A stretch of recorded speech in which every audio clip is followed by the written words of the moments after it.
Benvenuti a un'altra puntata per imparare la lingua sarda. In questa puntata abbiamo i pronomi relativi e le particelle pronominali. Particelle pronominali andiamo zai vai da un poco, però ne torniamo a vedere che dobbiamo un po' approfondire l'argomento. Tanto cominciamo diretto dai pronomi relativi. All'osamentare non bisogna nulla che sono due e belle sono uguali, se come lo intendiamo poi dopo lo faccio intendere a intro di un udizio che lo potete imparare e allo stesso tempo imparate su udizio puro che vi andate a narrare. Tanto, i pronomi relativi sono chi e chi è. Lo ponimos a intro di un udizio che voi lo lamentate. Este miserabile, somine, chi si approfitta de su debile. Mi gusto chi este riferiu, bornaro, a su miserabile, a su somine miserabile. Lo si discomprendendo su collegamento, tanto andiamo a dennantisi. Poi imparare chi è esatto, pronome relativo, chi è non l'ada in renese, l'ada in costasa. Satero dizio non voglio più spiegare che è facile di comprendere che narrare chi è miserabile e chi si approfitta da suo debile, però questo è un po' più particolare, chi non l'ha in renese, l'ha in costasa. E che narrare chi cada uno lischi di suo, cada uno tiene de sa rughe sua, cada uno tiene de su male suo, insomma in un modo un satero, in un tretto satero, cada uno tiene de sa rughe sua da trazzare.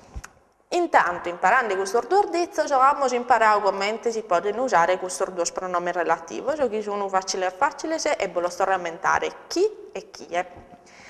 Questa volta, che torniamo a montare questa particella pronominale, che abbiamo già tornato a dire e che sicuramente rammentate e sono un de e in che, ve lo rammentate che sa n prima si intendia da pago, tanto solitamente s'altra volta, anzi, io nauchi la saia morbida la ponindela a inizio di una frase, di una domanda e che abbiamo imparato a fare domanda. Però questa particella pronominale si pone diretto attaccare a altre verbi o a altre cose, come andiamo a dire.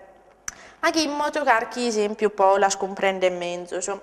Pigliamo sul verbo andare.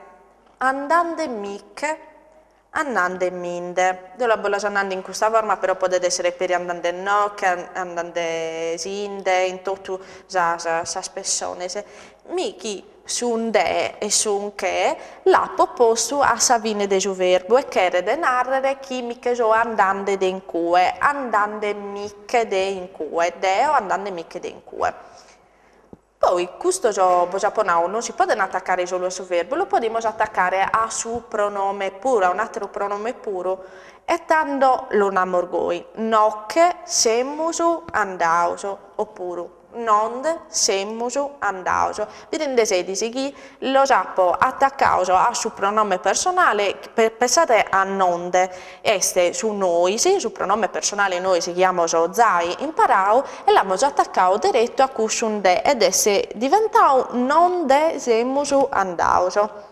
Oppure in altre voci potete essere sì che sta andau, sì che sta torrau, sì che storrau e gai andennantisi. Dato che voi avete fatto questo esempio, so se comprendete che si possono legare a tutti i pronomi personali che voi avete fatto a conoscere in un'altra puntata dedicata proprio ai pronomi personali, e tanto come lo vediamo in tutte le persone dei pronomi personali e teniamo poso singolare, minde o miche.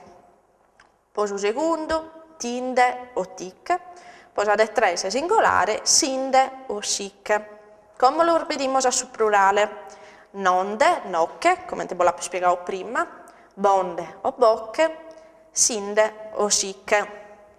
Sempre può abbarrare in questo di attaccare socio pronomi tra issoso, vedete, vosazzo vie regar chi paragoledda che non de due pronomi ne tene trese e lo vediamo. Questo esempio vi sponso, queste parole sono mindela e michela. Mindela pico, micchela, pico. Vedete che in questa sparaculetta, mindela e micchela, vi sono addirittura 13 pronomi parisi. Su stessi significato, su stessi modo della usare, potete essere associati per a paracola commente porri bicchela, chi chiede narrare a che porrire una cosa a qualcuno. Oppure a su stessi significato, zucche bicchela, chi chiede narrare a che zucchero, che le aree, o che la porrere, qualche cosa a qualcuno. Per questo sporo pare ad esempio si regola che potete essere per in questo caso zucche bicchella e porre bicchella lo sappa tarbiere a su femminile singolare, ma non da vietare che siano per a su plurale maschile. Questa volta si agarramo con un udizio che tiene qualche cosa di grammatica di gusto che abbiamo imparato e questo udizio è a chi è che desindamessere. Prima lo vediamo questa forma grammaticale che atteniamo a chi è, che abbiamo sul pronome relativo che abbiamo imparato e sind che è questa particella pronominale che sono diretto attaccate a sos pronomes personali. Tanto vi spiego che a chi è desindamessere, che narrare che è in questa situazione in questa cosa ergai libera che cada uno ne può dare commente che a piacere suo. Con questo dizio borlasso bordavo appuntamento alla prossima puntata per imparare la lingua sarda.